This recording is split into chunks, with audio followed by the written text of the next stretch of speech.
Selamat sore. Saya sedang di depan gedung Jogja Gallery. Saya ingin menonton pameran tunggal Made Arya Palguna yang bertajuk apa ini? Dua Musim. Kita nonton ya.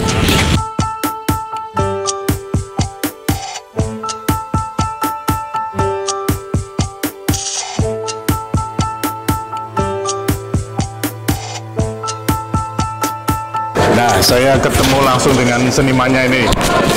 Halo Bro Palguna, apa kabar? Terima kasih Mas, sudah datang. Oke, ya, kabar baik, kabar baik. Saya kebetulan ketemu Ya. senimannya, langsung bisa ngobrol. Ya, Dua Musim. iya betul. Ya, Dua Musim ini tema yang menarik. Kira-kira ide besar tentang pameran tunggal kali ini seperti apa ya? ya, Dua Musim ini sebenarnya ibarat ketika saya mencoba bercerita tentang pengalaman. Kan kebetulan saya 4 tahun yang lalu pindah ke Bali. Ada suatu hal yang mungkin saya ingin ceritakan. Begitu juga apa yang saya alami di Jogja. Jadi Dua Musim ini lebih banyak menceritakan ketika posisi saya harus terbelah dia ketika harus memikirkan Jogja dan Bali sendiri, karena memang saya lahir di sana gitu. Itu sebelum pandemi berarti ya pindah ke sana?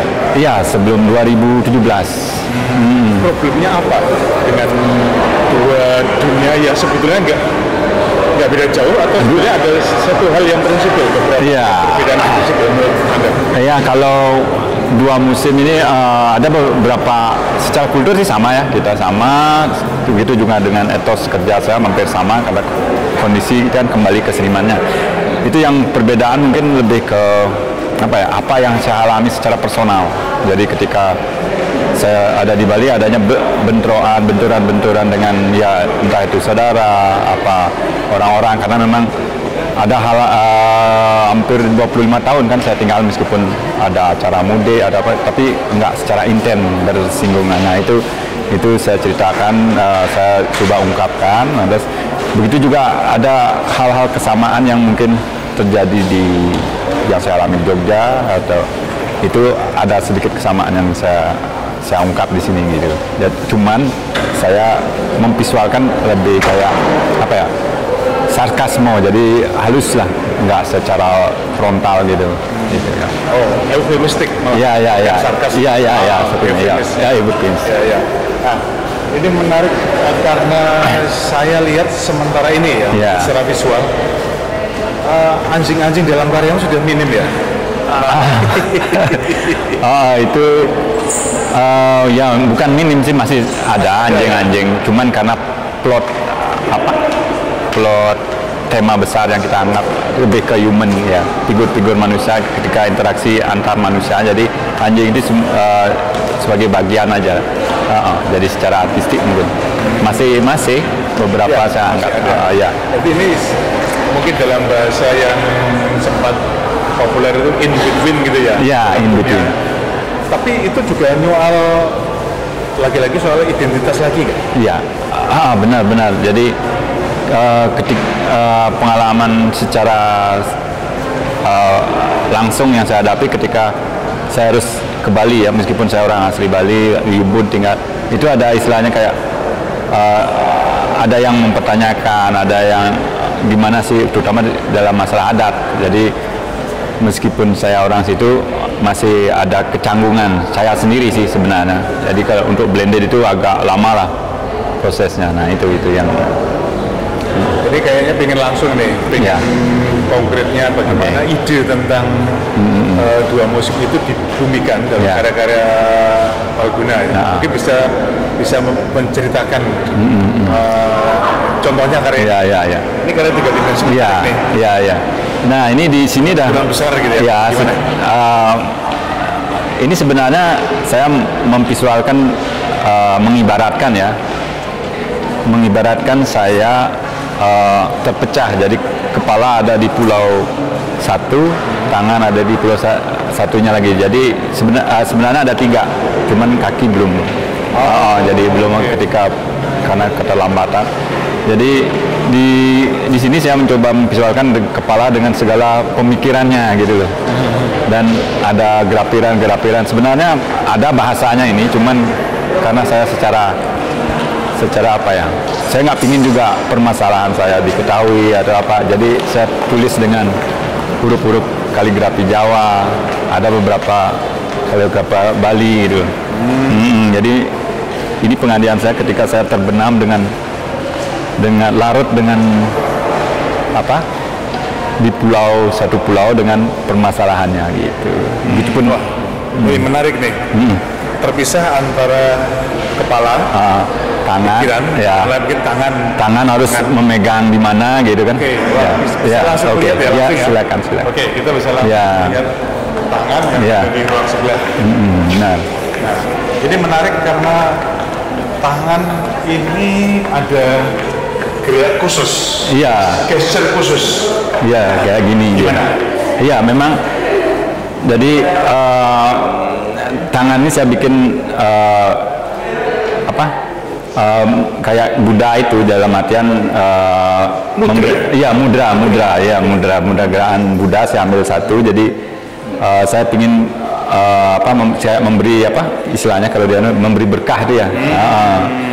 Ya, jadi ketika kepala di pulau satu, saya di pulau ini karena memang mau nggak mau saya harus memikirkan dua lokasi ini. Jadi jadi ya karena anak-anak kuliah di sini, saya di Balai. Nah itu jadi agak inilah apa ya, puitis sih ya bahasanya gitu. Intinya kira sebenarnya karena ini kan mudra ya, posisi mudra ini dan sebetulnya kan itu Buddha ya. Kamu Hindu, karena berangkatnya ketika kamu dengan sadar dan sengaja membuat simbolisasi di gerak mudra itu karya patung ini. Ya, jadi gini, kalau bagi saya itu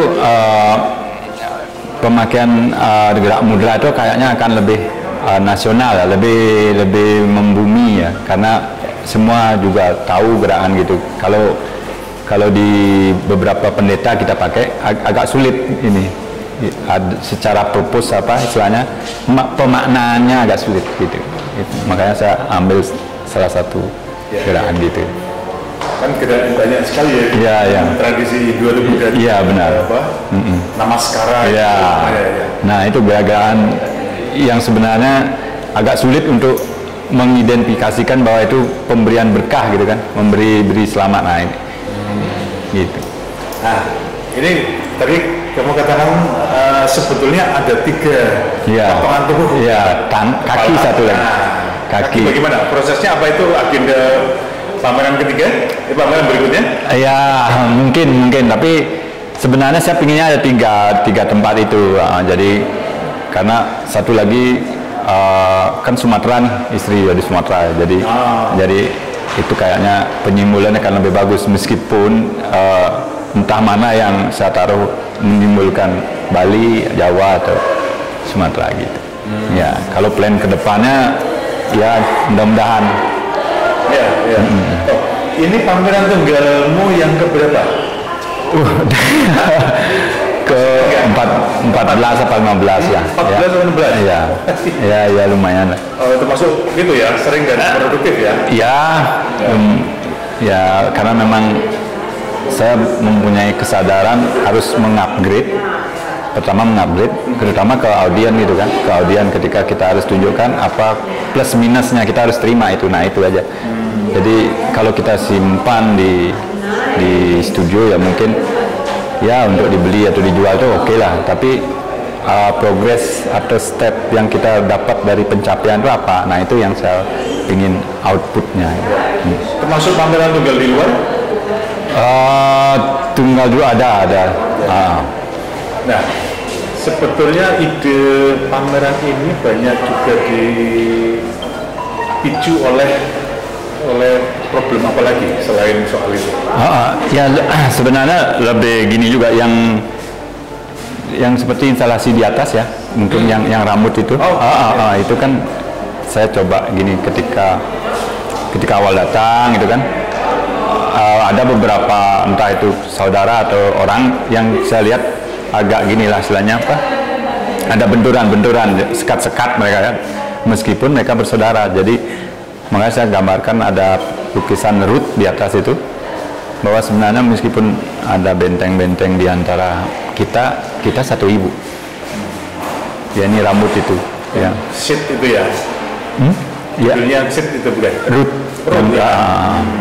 Gitu. Jadi di situ saya gambarkan ada tembok-tembok, lantas ada orang, ketika mereka berbenturan ada sekat, mereka harus jangan lupa bahwa kita masih satu ibu. Nah itu dilanjutkan dengan instalasi itu.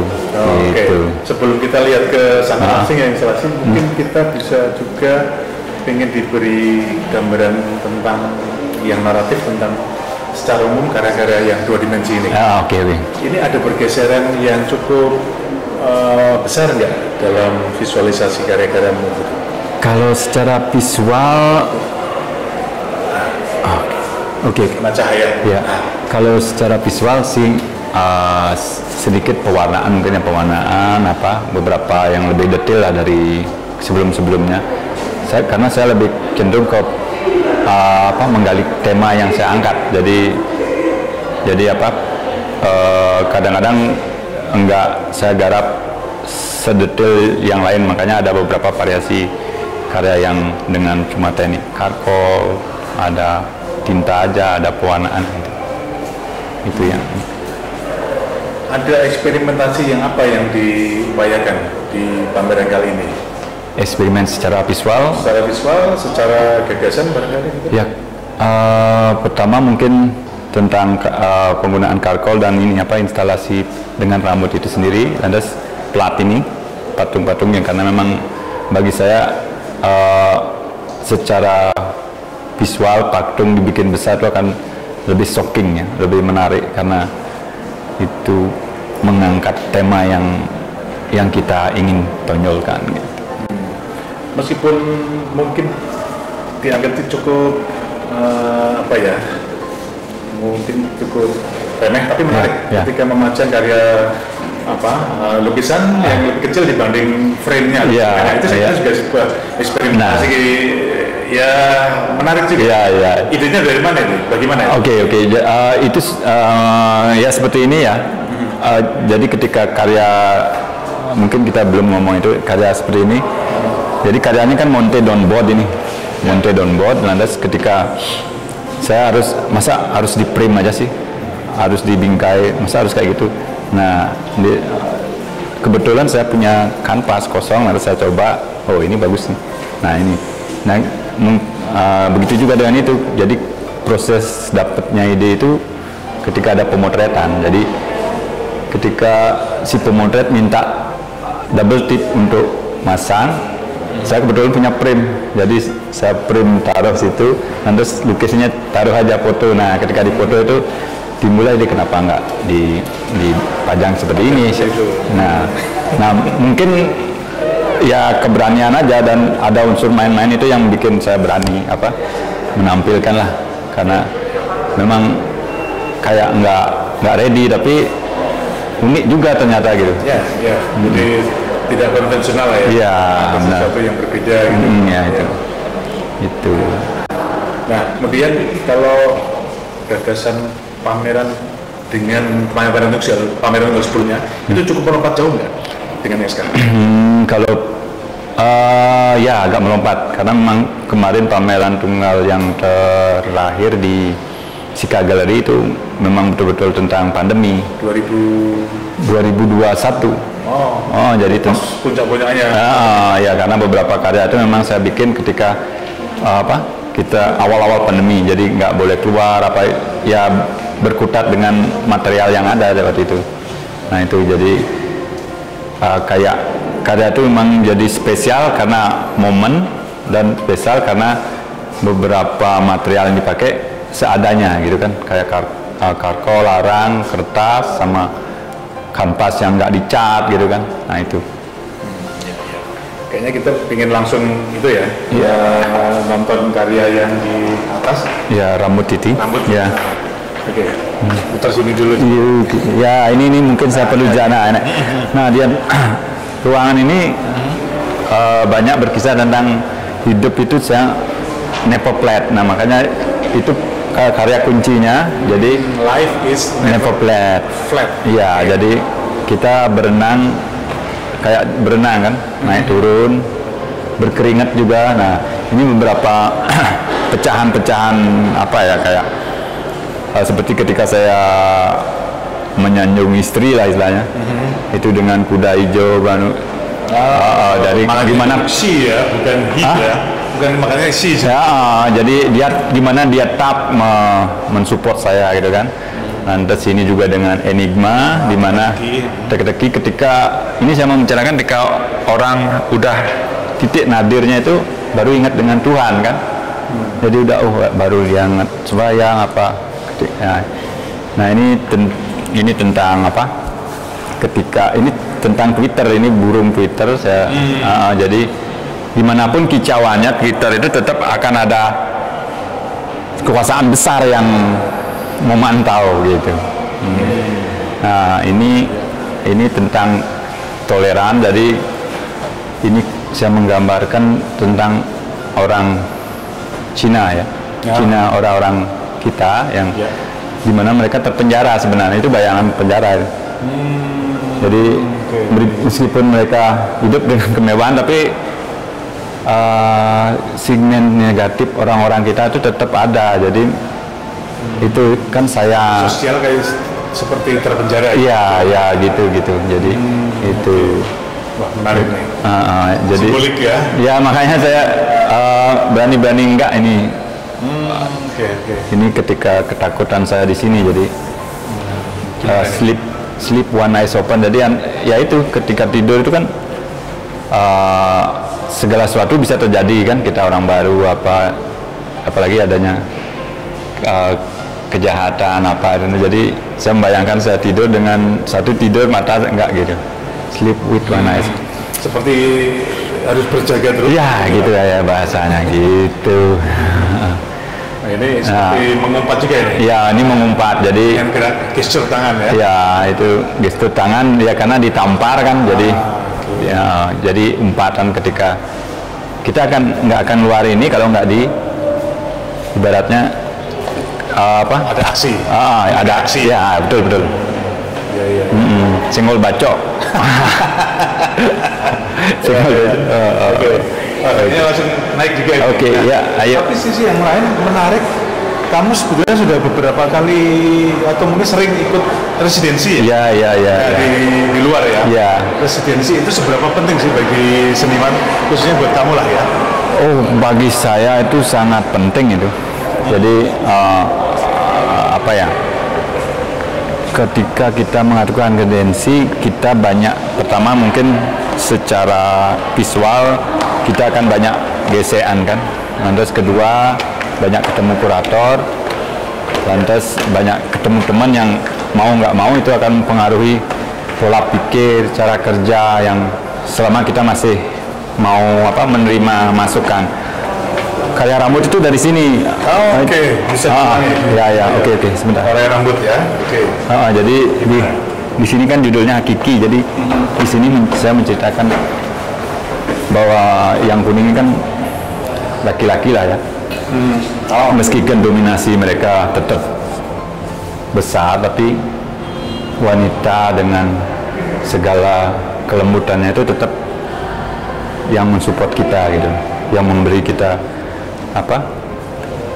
kenyamanan secara emosional gitu kan. Makanya ini ada beberapa rambut yang belit-belit gitu. Jadi mereka lah yang melahirkan anak-anak kita nanti gitu. Nah ini awal pertama, lantas jadi timbul ada berkembang idenya jadi ke situ. Jadi rambut yang instalatif itu ya. Ya ini yang eksperimental. Ya. Dari proses pemotretan ya. Ya. Menarik juga ini. Antara main-main dan menghindari konservatisme ya. Ya. Oke, ini menarik terus. Nah ini karya Ruth itu yang saya bilang. Ini yang saya ceritain tadi, Ruth, dimana sekat-sekat antar kita itu tetap ada, cuman apa, kita tetap satu ibu gitu. Dan di nasional pun yang ditanyain pasti siapa nama ibu kandung kan gitu. Secara anu lah kita pleset kan, jadi seperti itu. Gitu. Ibu kota. Ibu Pertiwi ya, secara luas kalau kita. Nah. Dan di Bali juga kan memang hal seperti itu kita harus ingat leluhur gitu kan. Nah ini, nah setelah pengembangan itu, idenya saya gimana cara memvisualkan secara gimana menerjemahkan fungsi ibu itu secara visual. Nah itu timbullah pemakaian rambut ini. Jadi karena saya menganggap rambut panjang itu kan ciri seorang ibu. Nah dimana ya jadi dimana dari ibu-ibu inilah akan lahir generasi-generasi kita gitu kan. Nah itu yang makanya saya pakai rambut sebagai visual dengan mengeluarkan embrio dari, saya menganggap ini embrio dari generasi yang dilahirkan para ibu gitu. Seperti kayak USG itu, ada yang kepala kelihatan, tangan, kaki gitu. Betul. Gitu. Iya. Memang secara abstrak karena anonim. Betul. Tapi beberapa karya seperti citra wajah, imaji, gitu. Secara material bagaimana nih? Pengadaannya atau? Kalau ini, kalau kebetulan di Bali kan ada ini apa? Penari-penari Bali itu pakai rambut panjang. Jadi memang ada tempat perkakas yang untuk penari itu mereka punya rambut. Nah itu saya beli 15 biji lah untuk ini. Lantas saya pakai kain belacu ini kanvas karena saya pingin kayak noda gitu loh, karena yang saya bayangin ketika membuat imaji ini bercak darah, melahirkan gitu. Jadi unsur antik sama kelas kotor itu bercampur seperti becak-becak ini. Kan saya pakai kopi nih untuk bikin unsur-unsur letak apa ya, gitu ya, gitu ya, kumalnya karena itu. Nah rambut ini simbol yang menarik ketika kemudian dimunculkan. Pilihan untuk memilih rambut itu bagaimana? Ide-ide awalnya seperti dalam lukisan itu juga ya? Ya jadi ide awalnya kan gimana menerjemahkan peran ibu ke sebuah media visual kan. Nah itu jadi yang lebih ikonik seorang ibu itu ya rambut dengan panjang, dengan apa ibaratnya kondi kalau di Jawa gitu ya. Nah itu makanya pilihan tuh rambut. Terus beberapa yang lain seperti kayak tap lampu itu agak lain nih. Ya itu. Ya itu gimana ya? Pingin ide seperti apa ya? Ya ini kayak ini apa? Sebenarnya kap lampu ini duluan ada, cuman saya ini seperti planet gitu kan. Piringan ini yupu. Jadi ya saya udah gambar aja gitu. Itu yang pingin, ya mungkin ini seperti bermain dengan media baru gitu. Ya, secara keseluruhan pameran ini sudah sesuai dengan ekspektasi awal dari munculnya konsep, ide, dan kemudian diterjemahkan dalam bentuk visual, atau masih ada hal yang ada beberapa yang enggak, ya seperti tadi patung kaki itu yang belum. Lantas mungkin beberapa karya yang memang lebih setelah karya itu kumpul lebih menukik ke ke permasalahannya. Itu aja kurang lagi dikit karena ini kayak lebih personal kan. Nah mungkin next akan kita saya coba lebih kayak rambut ini kayaknya lebih asik untuk dikemas lagi. Nah ini saya karena betul-betul menarik gitu. Ada unsur skala visual mistis juga kelihatan, terus ada hal yang tidak terduga pengembangan itu yang mungkin. Jadi ingat karya seniman Cina Guwenda ya, rambut itu juga gitu. Oh, Guwenda. Cina apa Singapura ya? Cina. Cina ya? Memang sempat di Singapura ya. Ya. Medium rambut ya. Ya. Keren itu. Ya, dia rambut dari beberapa negara ini. Itu konsep dia. Saya tahu itu.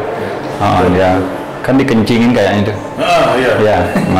Saya tahu rambut itu lebih tipis dia. Betul. Jadi bukan kayak gini. Tahu. Nah, pameran ini merujuk pada judul 2 musim, mengisyaratkan pada 2 wilayah. Iya. Jawa Bali atau Jogja Bali lah ya. Iya. Ini apa akan ada agenda untuk bisa dipamerkan di Bali juga, untuk bisa memberi kabar ke mereka juga, narasi ke Bali bahwa aku ada problem dengan 2 musim dan 2 wilayah ini. Ya, kalau gini, terlepas dari konsep yang saya angkat tentang 2 musim ini, sebenarnya saya tuh punya jenjang kayak gini pingin mengupgrade dari Bali udah, dari Jogja, nah mungkin Jakarta itu, nah itu lebih karena kalau di Bali mungkin audien itu mungkin nggak sebegitu tertarik karena ya tahu sendiri kan permasalahan itu memang harus digodok Bali dengan kondisinya ya kayak gitu seni rupa Bali ya masih mungkin ke visualnya mereka lebih ke artistiknya gitu kadang unsur tematik itu kurang menarik bagi mereka artistik. Nah kalau di Jogja kan ya hampir dua-duanya ada pertanyaan yang bagi saya sendiri itu akan menambah kan, oh ini kurang lebihnya output input. Oke, terakhir ini akan kecenderungan visual pada terutama lukisan ini akan tetap mengembang pada karya-karya setelah ini, setelah pameran ini, atau akan ada pergeseran banyak? Kalau bilang pergeseran kayaknya enggak mungkin ya, karena saya juga belum tahu nanti gimana, cuman untuk mendevelop perkembangan terus itu kayaknya sangat dan harus saya kira itu. Jadi saya nggak harus ada target saya harus berkembang gitu kan, atau saya harus mau berpindah atau berubah, itu enggak. Jadi mengalir sesuai kemampuan, karena bagi saya ketika karya itu kita pegang secara konsep, secara visual, akan sangat mudah kita akan menceritakan, memberi istilahnya bisa memberi penjelasan konsep karya kita ini apa. Nah itu jadi bagi saya kita tahu apa yang kita bikin, bukan untuk mereka kita tonton, tapi kita tahu sendiri dulu baru kita pertontonkan gitu kalau saya. Oke, ya. Benar. Ya, terima kasih Mas Kus. Terima kasih. Terus.